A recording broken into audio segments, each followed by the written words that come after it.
Okay, doing a little bit of discovery work on my Cub Cadet diesel here, and mainly I was trying to figure out, is that battery charging when the engine is running? The answer to that question is no, and I figured out why. I found this random red wire with a fusible link down there on the frame rail. I tested it, there was nothing. Then I popped open the fuse cover. There's no fuse. So I tested it with the engine running. I had 12.5 volts.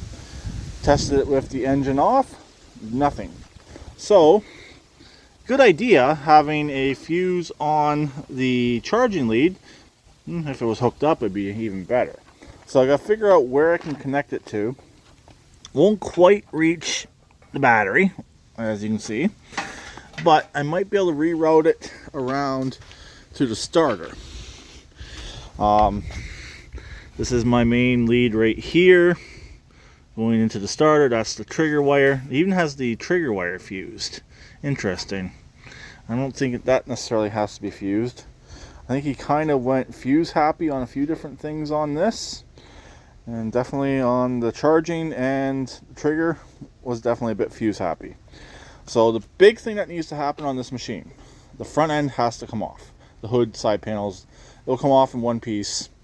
And I gotta do some work. First up, I got to get the battery out of there so I can get my bucket mounts situated. Secondly, I gotta get it off so I can get the wiring figured out. Also, I have the air filter adapter coming very soon. My neighbor is almost done making it. Actually, he has a student making it in the shop class. But I did pick up some bolts right there from Canadian Tire. They are fine thread. Actually, I can tell you exactly what they are. I have the extras in my pocket.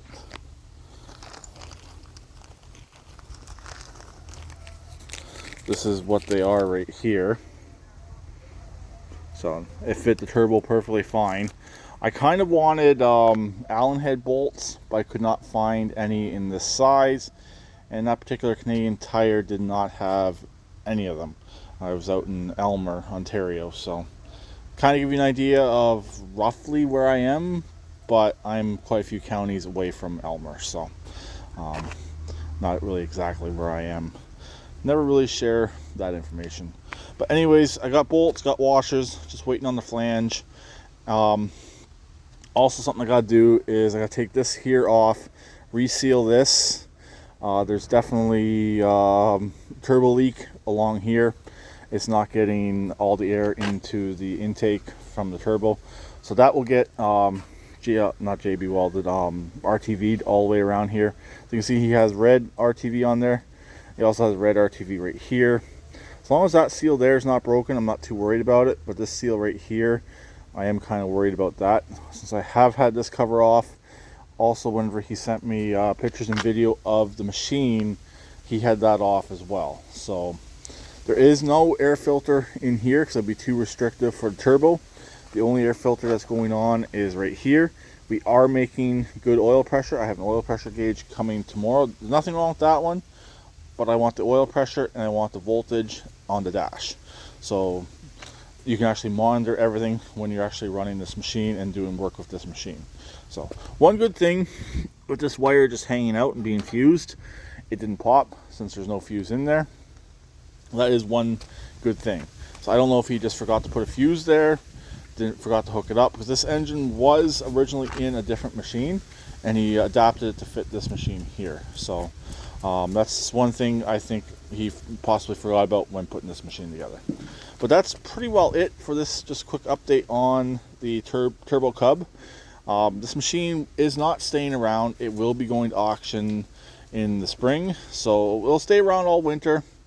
It actually fired up perfectly fine. Didn't even need the intake heater or nothing. Starts up, runs perfectly fine. Just gotta get that air intake taken care of. Then I can run it more and actually put it to a little bit of work, and then store it for the winter and get ready to get rid of it. So that's pretty much it. So I'll talk to you later. Please keep it redneck like always, and please subscribe and comment.